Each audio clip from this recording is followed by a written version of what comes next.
नमस्कार बंधुरा welcome back to Bengali हेसेल। आज के चले एसेছি एकदमই अनेक पुरानो ट्रेडिशनल एक रेसिपि निये लाउ चिंगड़ी। ताहले बंधुरा এই রেসিপিটি কিন্তু আমরা আমাদের দিদিমা ঠাকুমাদের আমল থেকেই খেয়ে এসেছি এবং পরবর্তীতে মায়ের হাতের তৈরি। তাহলে চলুন দেখে নেওয়া যাক আমি এই রেসিপিটি কিভাবে তৈরি করি সেটাই আপনাদের সাথে শেয়ার করি। আমি এখানে নিয়ে নিয়েছি একটি কচি লাউ। বন্ধুরা এই লাউ চিংড়ি রেসিপি তৈরি করতে গেলে কিন্তু অবশ্যই লাউটা খুব ভালো হতে হবে। তাহলে আমি দেখুন এখানে লাউটাকে খুব ঝিরিঝিরি করে কেটে নেব।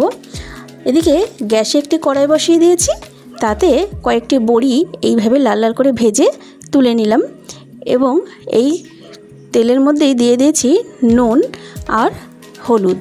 এবার চিংড়ি মাছগুলোকে আমি এইভাবে ভেজে তুলে নেব। চিংড়ি মাছগুলোকে কিন্তু আমি খুব লাল করে ভাজবো না, বেশ সুন্দর একটি হালকা লালচে ভাব করে তুলে নেব। দেখুন খুব কড়া করে কিন্তু আমি ভাজিনি, হালকা একটা লালচে ভাব হয়েছে। এবার আমি চিংড়ি মাছগুলোকে তুলে নেব।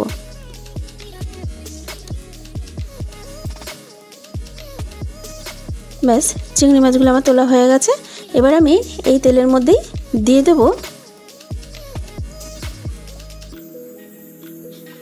একটি তেজপাতাকে আমি মাঝখান থেকে ছিঁড়ে দিয়ে দিলাম 5 ফোড়ন আর শুকনো লঙ্কা। এটা থেকে সুন্দর একটা গন্ধ বেরোলেই এর মধ্যে দিয়ে দেব কুচিয়ে রাখা পেঁয়াজ। আমি একটি পেঁয়াজকে এইভাবে কুচিয়ে নিয়েছি আর কয়েকটি কাঁচা লঙ্কা ছোট ছোট করে টুকরো করে কেটে নিয়েছি। এগুলোকে জাস্ট একটু ভেজে নেব।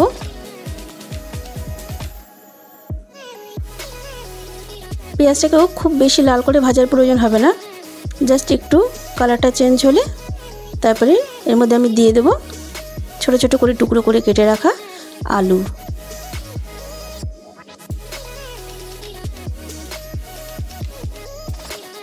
দেখুন এখানে ছোট ছোট করে টুকরো করে কেটে নিয়েছিলাম। এখানে আমি খুব বেশি কিন্তু আলু দিইনি, একটি আলুকে কেটে আমি এইভাবে ছোট ছোট করে নিয়েছি, সেই আলুটাকেই দিয়ে দিলাম। এবার আলুটাকেও আমি বেশ কিছুক্ষণ ভেজে নেব। আলুটা আমার ভাজা হয়ে গেছে। এর মধ্যে দিয়ে দেব একদম ঝিরিঝিরি করে কেটে নিয়েছি লাউগুলোকে আমি এর মধ্যে দিয়ে দিলাম। লাউটাকে কাটার আগে কিন্তু ভালো করে ধুয়ে নিয়ে তারপরে কাটতে হবে।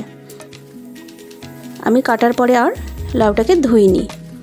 এবার আমি এইভাবে ভালো করে মিশিয়ে নিলাম। মিশিয়ে নিয়ে আমি এখনই এর মধ্যে নুন দেব না, এইভাবে বেশ কিছুক্ষণ নাড়াচাড়া করে নেব। এবার এর মধ্যে দিয়ে দিলাম ভেজে তুলে রাখা বড়িগুলোকে হাত দিয়ে একটু চেপে হালকা ম্যাশ করে নিয়েছি, নিয়ে সেগুলোকে দিয়ে দিলাম।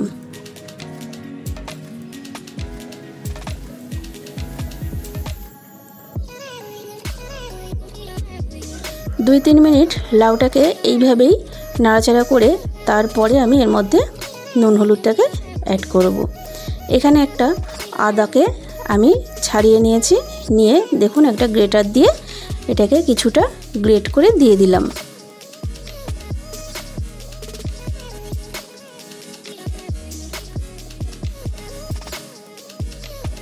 এবার দিয়ে দিলাম নুন পরিমাণ মতো,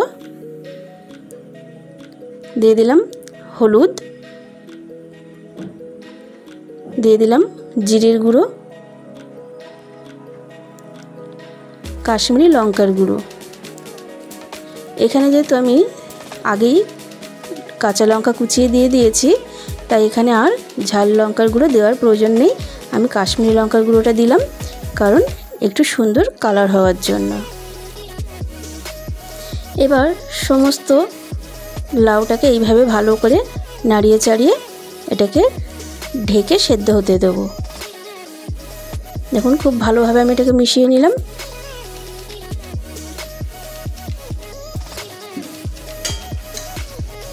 দেখুন আমার এই লাউটা কিন্তু সেদ্ধ হয়ে গেছে। আমি এবার এর মধ্যে দিয়ে দিলাম ভেজে তুলে রাখা চিংড়ি মাছ আর দিয়ে দিলাম একটি টমেটোকে আমি এইভাবে কেটে নিয়েছি, টমেটোটাকে দিয়ে দিলাম আর 1 টিস্পুন চিনি দিয়ে দিলাম।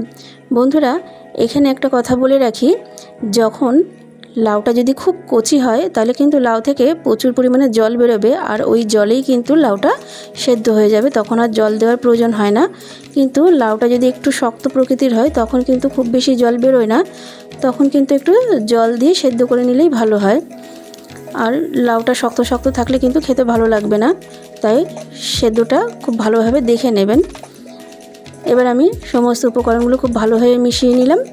নিয়ে দেখুন এখান থেকে কিন্তু জলগুলো পুরো শুকিয়ে গেছে, তেল বেরিয়ে গেছে, দেখে নিশ্চয়ই বুঝতেই পারছেন। এবার আমি এখানে দিয়ে দিলাম 1 টিস্পুন ঘি, আর এখানে আমি দিয়ে দেব 1 টিস্পুন ভাজা মশলা। এই মশলাটা আমি বাড়িতেই ভেজে নিয়েছিলাম, সেই মশলাটা এখানে দিয়ে দিলাম। এইভাবে একটু ভাজা মশলা দিলে এটা কিন্তু খেতে দুর্দান্ত হয়। এবার দেখুন আমি খুন্তি দিয়ে তরকারিটাকে অনবরত এইভাবে ঘেটে নেড়ে নেড়ে এটাকে একটুখানি মাখা মাখা করে নিচ্ছি, যাতে তরকারিটা দেখতে সুন্দর হয় এবং খেতেও ভালো লাগবে। তাহলে বন্ধুরা এই ধরনের রেসিপি যদি আপনারা এইভাবে তৈরি করে নেন, যারা লাউ খেতে পছন্দ করে না তারাও কিন্তু চেয়ে চেয়ে খাবে। অনেক বাড়ির বাচ্চারাই আছে সবজি খেতে চায় না বা লাউ খেতে চায় না, তারাও কিন্তু এই ধরনের রেসিপি একদম চেয়ে চেয়ে খাবে। তাহলে বন্ধুরা আপনারা বাড়িতে এইভাবে ট্রাই করবেন, আর আমাকে কমেন্টে জানাবেন আপনাদের কেমন লাগলো। তাহলে আজকে এই পর্যন্তই, আবারও চলে আসবো পরবর্তী কোনো নতুন ভিডিও নিয়ে। তাহলে আপনারা ভালো থাকবেন, সুস্থ থাকবেন, আর পুরো ভিডিওটি দেখার জন্য ধন্যবাদ।